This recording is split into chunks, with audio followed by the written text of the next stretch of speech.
ರಾಜ್ಯ ಸರ್ಕಾರದ ಉನ್ನತ ಶಿಕ್ಷಣ ಇಲಾಖೆ ಮತ್ತು ಬ್ರಿಟಿಷ್ ಕೌನ್ಸಿಲ್ ಸಹಯೋಗದೊಂದಿಗೆ ಅತ್ಯುತ್ತಮ ಪ್ರತಿಭಾವಂತ ಪದವಿ ಪೂರ್ವ ವಿದ್ಯಾರ್ಥಿಗಳಿಗಾಗಿ ಹಮ್ಮಿಕೊಂಡಿದ್ದ ಶಿಷ್ಯ ವೇತನ ಕಾರ್ಯಕ್ರಮ ಸ್ಕೌಟ್ 2 ಕಾರ್ಯಕ್ರಮಕ್ಕೆ ಮುಖ್ಯಮಂತ್ರಿ ಡಿಕೆ ಶಿವಕುಮಾರ್ ಚಾಲನೆ ನೀಡಿದರು.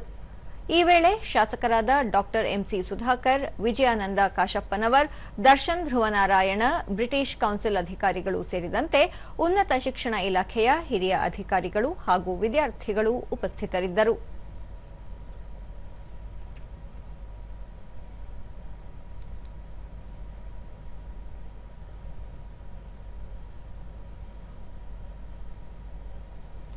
ಬಳಿಕ ಡಿಕೆ ಶಿವಕುಮಾರ್ ಪ್ರತಿಭಾವಂತ ವಿದ್ಯಾರ್ಥಿಗಳಿಗೆ ಅವಕಾಶ ಕಲ್ಪಿಸುವ ಸ್ಕೌಟ್ ಕಾರ್ಯಕ್ರಮವನ್ನು 3 ವರ್ಷಗಳಿಗೆ ಸೀಮಿತಗೊಳಿಸದೆ ಹೆಚ್ಚಿನ ಅವಧಿಗೆ ವಿಸ್ತರಿಸಲು ಅಧಿಕಾರಿಗಳಿಗೆ ಸಲಹೆ ನೀಡಿದರು. ಕರ್ನಾಟಕ ಎಂದರೆ ಬೆಂಗಳೂರು ಕೇಂದ್ರಿತವಲ್ಲ, ಜಿಲ್ಲೆಗಳಲ್ಲಿ ಹಾಗೂ ಗ್ರಾಮೀಣ ಭಾಗಗಳಲ್ಲಿ ಇರುವ ವಿದ್ಯಾರ್ಥಿಗಳಿಗೂ ಸ್ಕೌಟ್ ಅನುಕೂಲವಾಗಬೇಕು.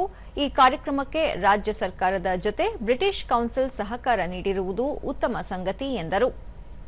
ಕರ್ನಾಟಕ ಮತ್ತು ಬೆಂಗಳೂರು ಪ್ರತಿಭಾನ್ವಿತರ ಕೇಂದ್ರ. ಇಡೀ ವಿಶ್ವ ನಮ್ಮ ರಾಜ್ಯದ ಕಡೆ ನೋಡುತ್ತಿದೆ.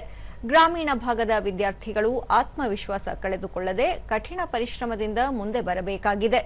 ರಾಜ್ಯ ಸರ್ಕಾರ ಮತ್ತು ವಿಶ್ವವಿದ್ಯಾಲಯಗಳು ಈ ಕಾರ್ಯಕ್ರಮಗಳ ವಿಸ್ತರಣೆಗೆ ಸಿದ್ಧವಾಗಿವೆ ಎಂದು ಹೇಳಿದರು.